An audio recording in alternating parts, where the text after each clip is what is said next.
قرآن کریم اور شیعہ عقیدہ۔ اعوذ باللہ من الشیطان الرجیم، بسم اللہ الرحمن الرحیم، الحمد للہ رب العالمین، وصلی اللہ علی سیدنا و نبینا محمد و آلہ الطاہرین، اللہم صلی علی محمد و آل محمد وعجل فرجہم۔ ماہ مبارک رمضان بڑی تیزی سے گزر رہا ہے اور ہمیں چاہیے کہ اس عظیم مہینے کے لمحے لمحے کو قیمتی سمجھیں اور قدر کریں۔ حدیث میں وارد ہوا ہے کہ اگر کوئی شخص اس ماہ مبارک رمضان میں خوشنودی خدا کے لیے، اطاعت خدا کے وجہ سے 2 رکعت نماز پڑھ لیں، اللہ تعالیٰ اس کی مغفرت کر دے گا۔ اس قرآنی اور تفسیری سلسلے کو ہم ایک سوال کے تحت گفتگو کو آگے بڑھاتے ہیں۔ توحید خدا کے بعد ایک اہم مسئلہ عدل الہی کا ہے، یعنی کہ خداوند متعال عادل ہے یا نہیں۔ اسی تناظر میں ایک سوال ہے کہ کیا خداوند متعال سے خیر کے علاوہ شر بھی صادر ہوتا ہے یا نہیں، اور اگر نہیں ہوتا تو ہم اتنے سارے شر جو کائنات میں دیکھتے ہیں پھر یہ کیا ہے؟ یہ بہت اہم سوال ہے، لیکن اس سوال کو سمجھنے کے لیے میں چاہتا ہوں قرآن کریم کی 2 آیات آپ کے سامنے پیش کروں۔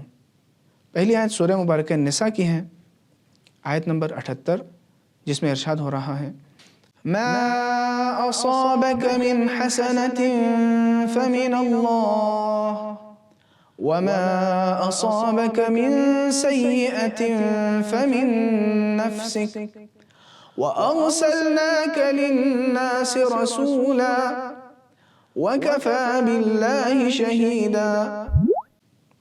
یعنی جو کچھ بھی اللہ کی جانب سے ہے وہ خیر ہے، جتنے بھی حسنہ اچھائیاں نیکیاں ہیں سب اللہ کی جانب سے ہیں۔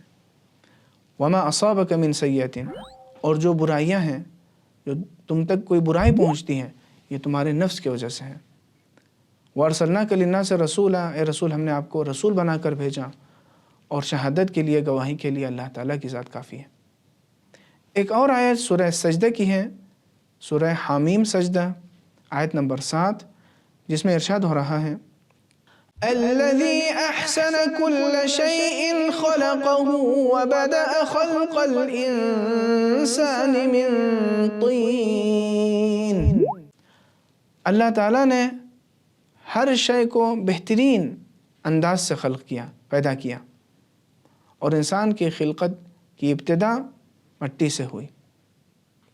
ان دونوں آیات سے جو نتیجہ نکلتا ہے وہ یہ ہے کہ اللہ نے یہ جو پورا نظام، جو کائنات کا یہ پورا نظام خلق کیا ہے، پیدا کیا ہے، اس میں صرف خیر ہے، صرف اللہ تعالیٰ کی جانب سے خیر صادر ہوتا ہے۔ جو بھی اللہ نے خلق کیا ہے وہ حسن ہے، یعنی اچھائی ہے، اچھا ہے، اور اس میں خیر ہے۔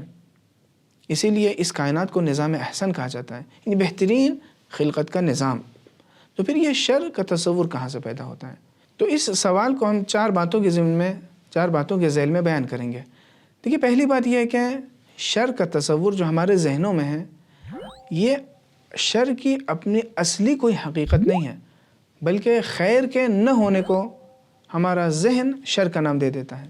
مثال کے طور پر یہاں پر ایک کوئی چیز رکھی ہو، یہاں پر ایک گلاس رکھا ہوا ہے، اب اگر لائٹ کی وجہ سے یہاں پر ایک سایہ پڑے اور ہم سایہ کا نام دے رہے ہیں، سایہ کی اپنی کوئی اصلی حقیقت نہیں ہے، بلکہ نور کے نہ پہنچنے کو ہم نے سایہ کا نام دے دیا ہے۔ تو شر کی بھی یہی کیفیت ہے، یعنی شر ایک حقیقت نہیں ہے بلکہ ایک نہ ہونے کا نام، خیر کے نہ ہونے کا نام شر ہے۔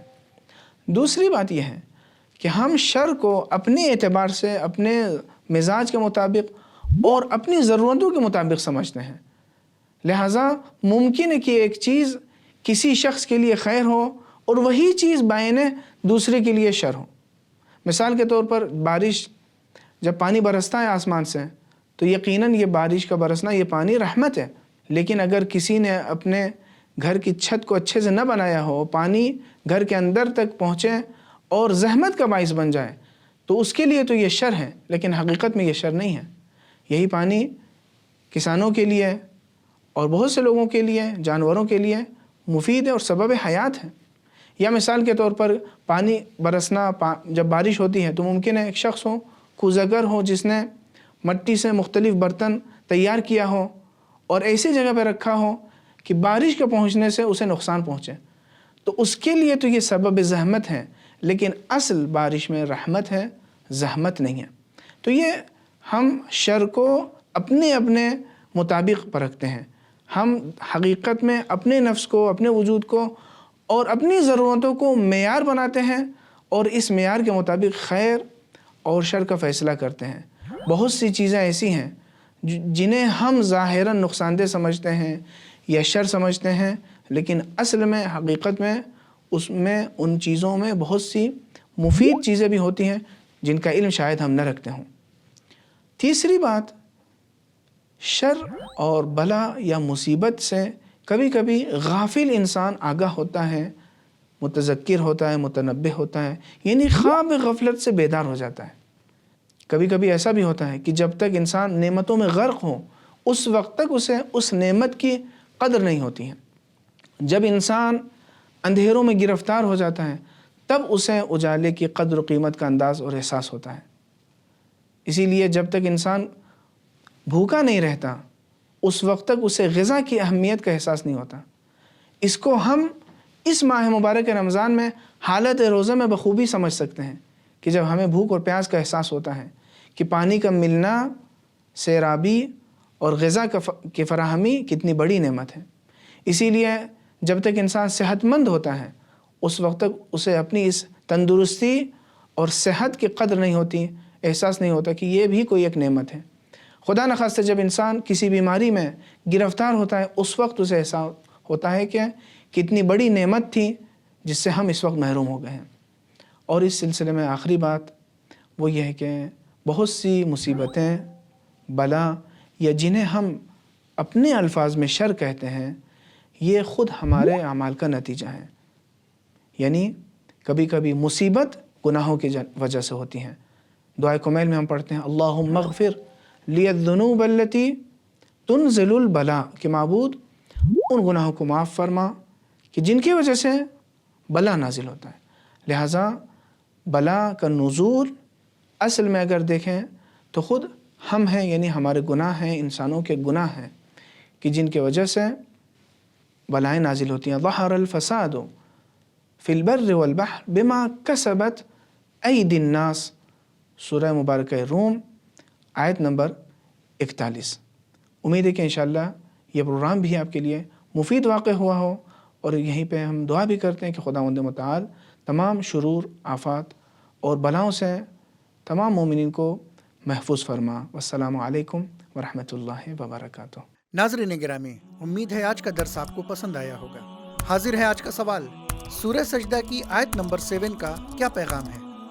آپ کے آپشنز ہیں: آپشن اے، اللہ ایک ہے اور اس کا کوئی شریک نہیں ہے۔